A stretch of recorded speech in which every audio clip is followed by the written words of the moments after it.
informed, be encouraged, be strengthened. Watch Victory News tonight, 6 p.m. Eastern, 5 Central. Victory News, where truth meets faith. Only on the Victory Channel. There are moments in life where everything comes down to one question. Will you stand or will you back down? Tonight we're talking about courage under pressure. Here we go.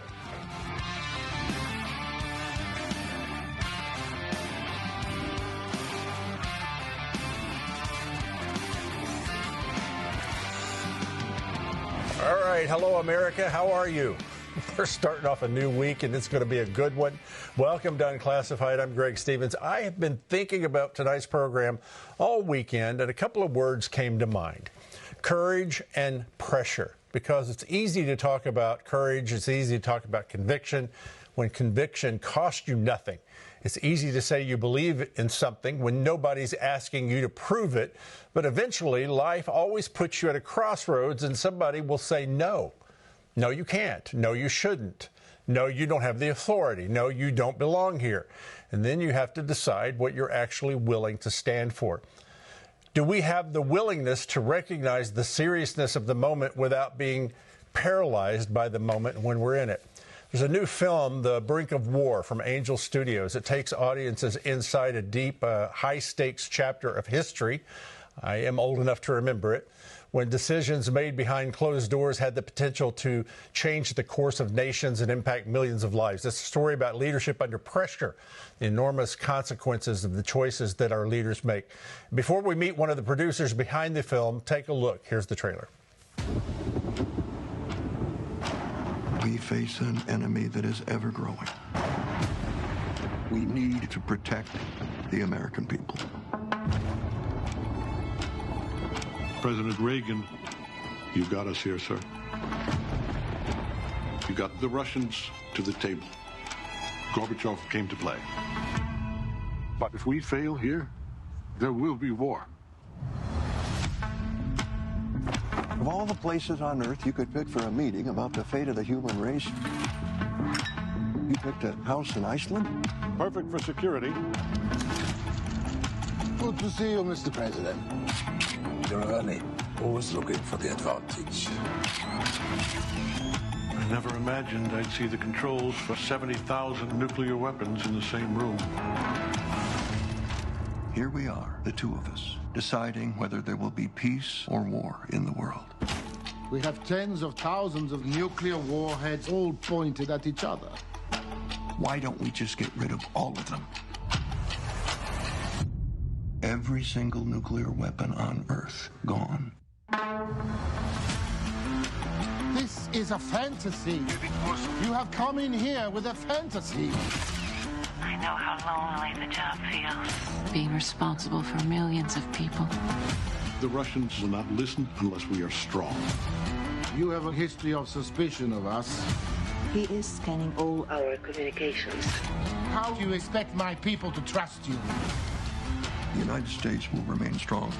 We can strike you first with impunity. We will strike as well. The arrogance of the Americans. We are strong people. And we have learned that strength is how you win a war. We're not trying to win a war.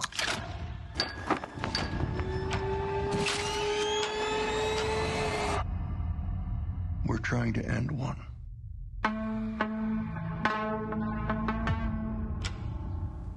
Powerful stuff. Joining us now is one of the people who helped bring that story to the screen. He was the lead producer, John Pearson. He's an accomplished film and television producer whose career has included projects spanning scripted entertainment, documentaries, faith-driven storytelling. He serves as the producer on this film, helping bring this remarkable chapter of history and the people who lived it to a generation that I believe needs to see it. John, welcome to Unclassified. Glad you're here. Thanks for having me, Greg. It's great to be here. So was there a moment in the making of this film where you personally thought, we need people to see this story right now? Well, from the very beginning, I think it's always important to note it takes years to get movies made. We shot this film about 2 years ago. And so one of the fascinating but also beautiful things about making a movie is that when we're on set in Iceland, we don't know the world into which the film's going to be released. But even as we were making it, what we knew is that the world was in a moment where we needed a story of two enemies having the courage to sit in the room together and talk. And that's one of the remarkable things about this event, certainly for people who are unfamiliar with the history. That's what motivated us to make the movie. And of course, it's only become more timely as time has gone on. Yeah, I went and watched it Friday night. I really enjoyed it. Great cast in this movie. Really tough, guys, to portray such iconic characters as Reagan and Gorbachev, Secretary Shultz. Was it difficult to cast this one? It's difficult to cast any movie. I think the real challenge here is we were a small independent movie that could. A normal movie, most of the blockbusters that you go to see might shoot for 40, 80 or more days. By comparison, our film shot for 20 days. So the actors had incredibly confined time to deliver what we knew from the beginning had to be tour de force performances. We first went out to bring Jeff onto the film. We knew, given the incredible breadth of work that he's done in the past, that he was up for the task. And he's said in the time since that one of the things that appealed to him about doing the film was that he didn't know if he could. And I'm certainly biased. I think audiences should come decide for themselves. But I think we now hopefully can agree that he definitely brought it and brought the character to life and brought the conviction to life. Yeah, he did. Josh, John, I'm sorry. If somebody watches this movie and asks, what does this have to do with 2026, what would you say to them? That we've gotten so good at yelling at one another that we've forgotten how to talk to one another. And now I think at the same time that goes hand in hand with President Reagan's not only courage, but his knowledge that dialogue is not surrender, listening isn't concession. And he was able to bring all of that along with a real vision and a real sense of imagination and hope for the world to Reykjavik. And something incredible happened in the room between these two leaders as a result. Was there anything in your research that was revealed about Reagan that might surprise people who only know of him, maybe a caricature of him? Well, I think it's documented in the film. I think that over the years, certainly in a number of media and past portrayals, people mistake that sort of casual feel for being a lack of vision. And I think, the film, it should be noted, is based on the previously classified transcripts of the meeting themselves. A number of the dialogue of the scenes between the two characters is what they said in real life in 1986.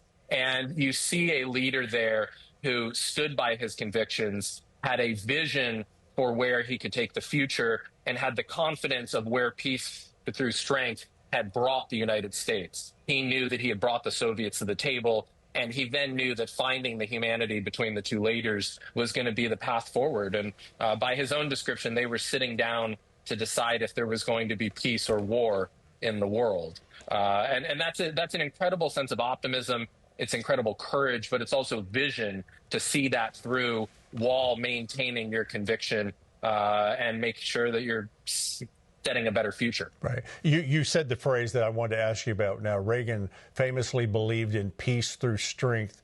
Without turning the film into a political statement, does The Brink of War explore what the philosophy actually looked like when Reagan was sitting across, from the Soviet Union? We haven't had leaders that have done peace through strength. And, I'm thinking about what we're facing now as a country.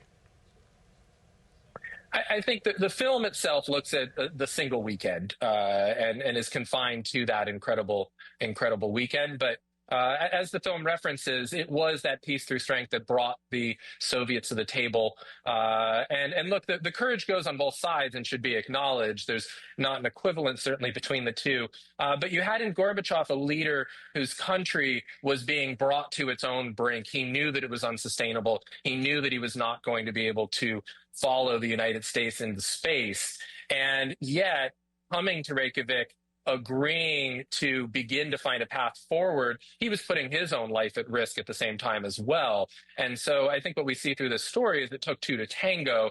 And yet, had Reagan not had the military buildup, not pursued the strategy that he did, he likely wouldn't have been able to bring Gorbachev to the table and bring him to the table in a way that he was open to what would follow. I didn't realize that all nuclear weapons were on the table. I didn't realize that that was the case till I watched the movie. One of the challenges with any film based on real events is balancing that historical accuracy with telling a compelling story. Where do you draw the line in such a story with such iconic figures? How much research went into recreating what happened inside those rooms, and how much license did you take? And thank you for asking about that, because it's a real pride point for us in making the movie. The film came out of a relationship between our writer-director, Michael Russell Gunn, and Secretary of State George Shultz. He gave Michael at the time, recently, now about 10 years ago, the recently declassified transcripts. And that, along with his personal recollections from the weekend, formed the basis of then what became an enormous amount of research to follow. As I mentioned, many of the scenes that are in the room in Hofty House are based on the actual transcripts. And we shot in the real Hofty House on the coast of the North Atlantic. The two actors are sitting in the very same leather chairs that the leaders sat in 1986. And so there's authenticity through the movie. I would say our goal as filmmakers is to tell the story in a compelling and authentic way. There's, of course, going to be things in any story that we have to dramatize, or we have to make sure we pull the audience in, because the most authentic story in the world doesn't make any impact if no one comes to see it. And yet I would say as filmmakers, our goal is to tell the movie in a way that when we come to opening weekend, or we'll do certain pre-screenings for people who know the subject matter best, and we aim to tell the story in a way that the lights can come on at the end of that screening in front of somebody who was a part of the Reagan delegation, somebody who's a part of the national security infrastructure today. And we hope to tell the story such that we don't have to sneak out the back of the theater before the lights came on. Right. And we'd like to think we did that here. And certainly the kind of rave reviews from folks like Ken Adelman gives us confidence that we did. So, John Logan, like I said earlier, finally the film opened August the 14th. I encourage people to go see it. What do you hope audiences are talking about when they walk away from the theater that night, or when they go to see it? That dialogue is possible, that if these two enemies who had entire ideological systems at their back and every reason to continue to bluster were able to get in the room together to have the hope and shared imagination for a better, safer world, if they were able to do that, then we can. We hopefully can do that with our local pickleball court, our community board, or on a national politics level. I think this is a very inspiring story in that sense, and we hope that we inspire dialogue accordingly. I've heard pickleball can be a little contentious at times. John Logan Pearson, sir, thank you for joining us tonight. Brink of War is a powerful reminder that some of history's most consequential battles aren't fought on a battlefield. They're fought across a table where leadership and the courage to stand firm can literally change the course of the world. Congratulations to you, the entire team on the film. Brink of War is now in theaters. Be sure to check it out and visit Angel Studios to find tickets and showtimes near you. John Logan Pearson, thanks again for being on Unclassified. Thank you. Have a great day. All right, guys, listen, what does courage look like when retreat might be easier? That's what I want to conclude exploring tonight, because Christians are not called to be angry. We're not called to be reckless. We are called to be faithful. Stay with us. Sean Feucht's next.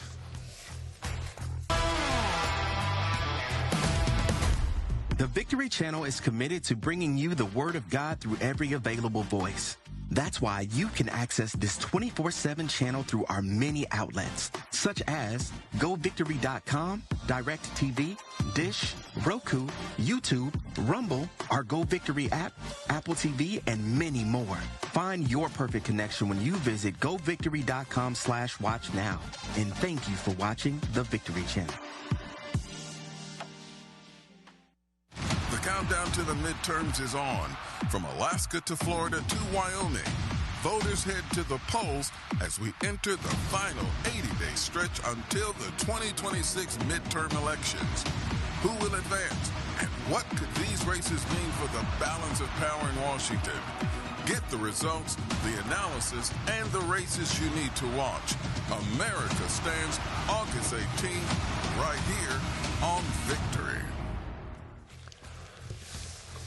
And that's tomorrow night. America Stands election coverage covering the primaries tomorrow night, 8 Eastern, 7 Central, right here on the network. Listen, those of you watching on social media, like and share. Thank you for watching the program. All of you, the rest of you watching on the network, thank you as well. Our next guest has never been particularly interested in taking no for an answer when it comes to publicly worshiping Jesus. I like that about him. That was true during the COVID lockdowns when cities across America tried to shut down public worship gatherings. It was true when protesters and smoke bombs greeted him outside a cathedral in Montreal. And apparently it was true recently in Chicago. He's here to tell us all about it.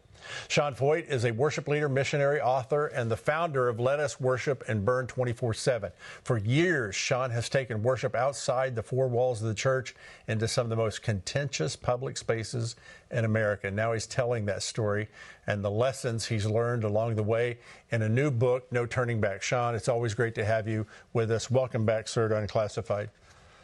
Oh, thank you. What a joy to be with you guys. An honor to be with you today. Thanks. Thank you. You're one of my heroes. I like people that don't say no when convictions happen. You were told no in Chicago, and then you went anyway. Take us back to that moment. What goes through your mind when a government or authority tells you that you can't do what God has called you to do?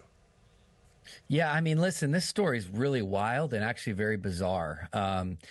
Over 30 million people have viewed what happened to us last Sunday when we showed up in Chicago.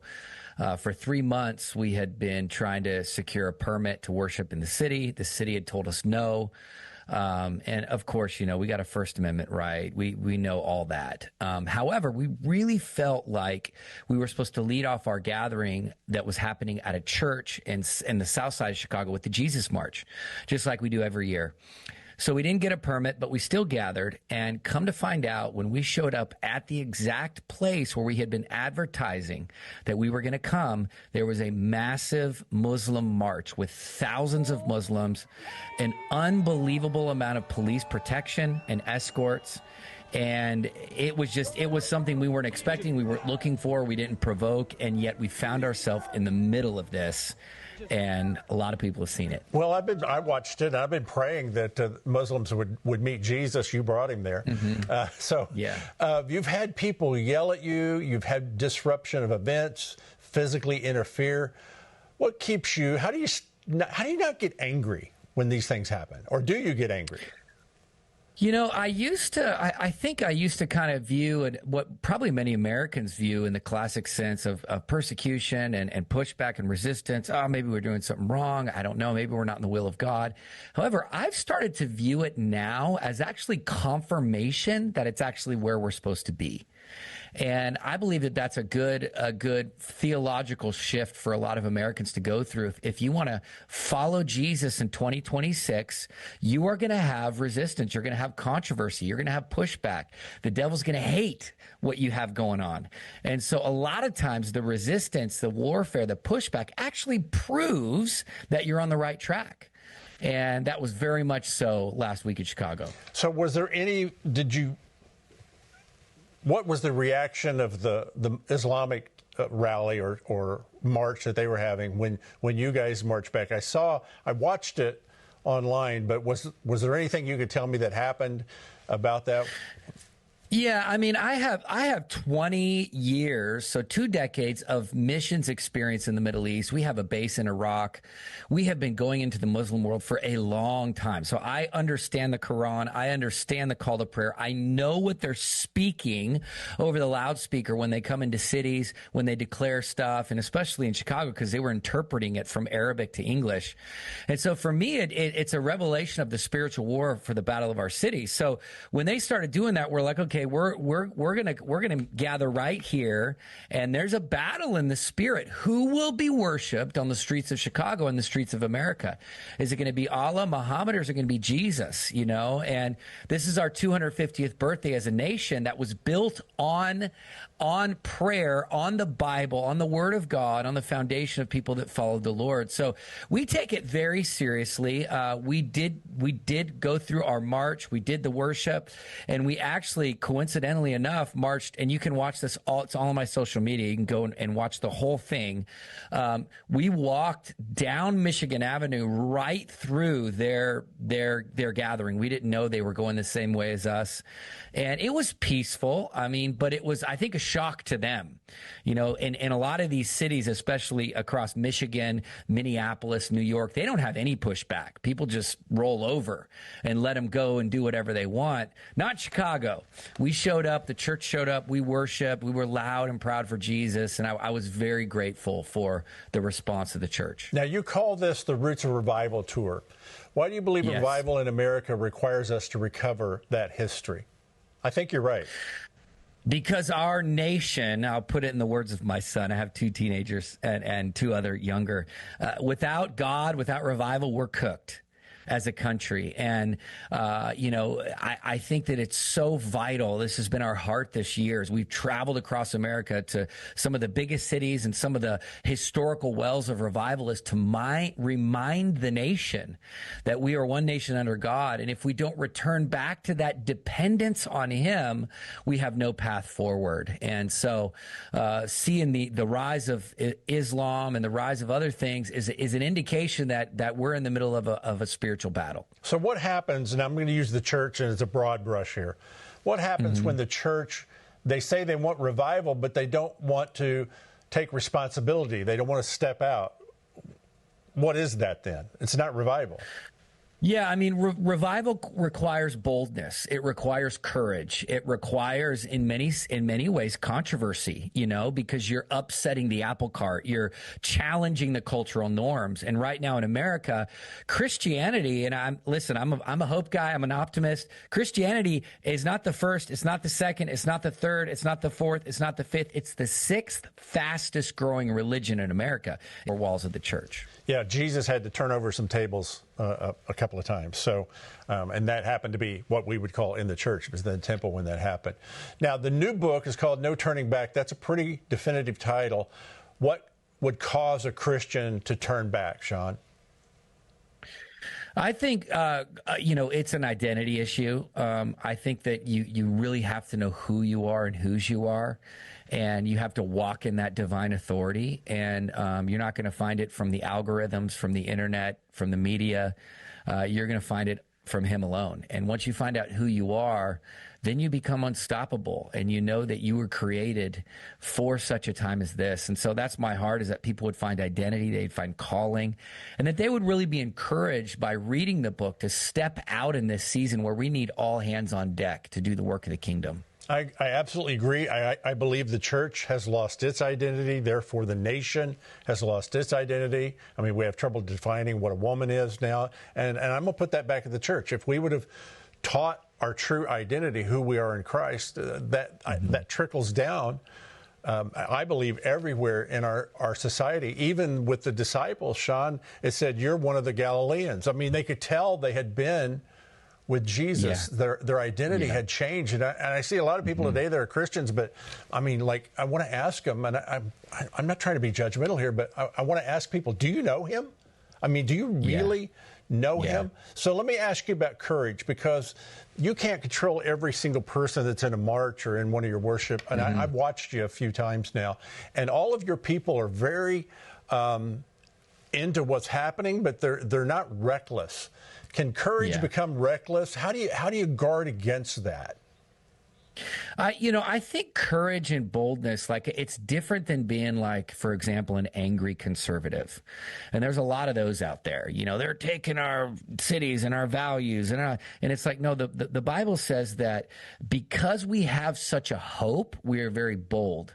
So my encouragement, whenever we do a march or we do an outdoor event, is how can we be the best marketing machines for Jesus? Meaning, how can we carry the most amount of joy, right? Because we're in a world that's dark, that's depressive.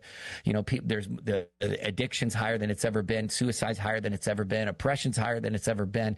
So we have to come in the opposite spirit across America, with joy, with hope. And I think that that's where boldness can be sustained. You know, when you're bold for Jesus, you can encounter any amount of resistance. Doesn't matter if it's an Islamic march or or a mayor or crazy agitators, protesters, Antifa, people slandering you online. It doesn't matter. You cannot get rid of the joy that you're carrying. And I think that is a great way to invite people in to a part of the kingdom that they're looking for. You know, here's the thing. I've been to, like I said, several of your events, especially last one in Washington, D.C. at America 250 when you were there. And I don't see Karens at your place. I don't see people yelling. You know what I mean by that, without bad word? I don't see people engaging and trying to fight with people. Antifa was around during that one. Let me ask you this. I'll tell you what I see. At Sean Feucht, when I see it, I see Jesus. I really do. Yeah. I experience his presence. What would happen to America if Christians stopped apologizing for even being Christian, Sean? Yeah. Well, that's one of the greatest compliments we could ever have. I love that has been your experience. And that is my hope, is that people see Jesus, that they are encountered by him. And I think that if this, I call it a virus, because that's what we were called in the pandemic, is the super spreaders. If this contagious virus of joy and hope and salvation, if it would just infect more people inside and outside of the church, I think we could flip the script on the devil in America. I think you're absolutely right. There's I think it's in the book of Acts, Paul is referred to as a pestilent fellow in one of his trials, which means he's a virus. And I think that's what we are to the enemy's kingdom. And I want to be a super spreader. I really do. If that's the case. All right. What's on the docket? I saw you at DC. What's next? Where are you headed? Yeah, we're excited. So next weekend, we're going to be in Montana, Idaho, Washington State, some of my favorite places. And then we're really pumped about celebrating Labor Day at Mount Rushmore. And that's something that you're not going to want to miss. September 7th. There's only 2 permits that have been issued of this magnitude for Mount Rushmore. One was with the president, and the other was with Let Us Worship. So we get to end the summer on a 20-city tour, 25, however many we've gone to, by worshiping at Mount Rushmore and declaring Jesus is king over America. Jesus at Mount Rushmore. I encourage people to go. Sean, thank you for joining us tonight. Appreciate your willingness to take the gospel into places where it's not always comfortable or popular. You continue to challenge the church to be bold in this moment, and I appreciate you doing that. Thank you so much. Thank you. God bless. All right, guys, I encourage you to get the book, No Turning Back. It's available. It gives readers an inside look at Sean's journey and why he remains convinced that the church cannot retreat from publicly proclaiming the gospel. You can get more information about those things and where he's headed and what they're doing all across social media. Follow him, and thank you for being with us tonight. Tonight, we've talked about the brink of war. We've talked about leadership. We've talked about Chicago. We've talked about revival. Courage isn't the absence of fear. Courage is deciding that fear doesn't get the final word. There will always be someone to tell you to sit down, to be quiet, to shut up, don't do it anymore, stop doing that. And that's where your convictions have to be strong and your faith has to be public. Thanks for joining us tonight on Unclassified. I'm Greg Stevens. I'll see you tomorrow night. Bye for now.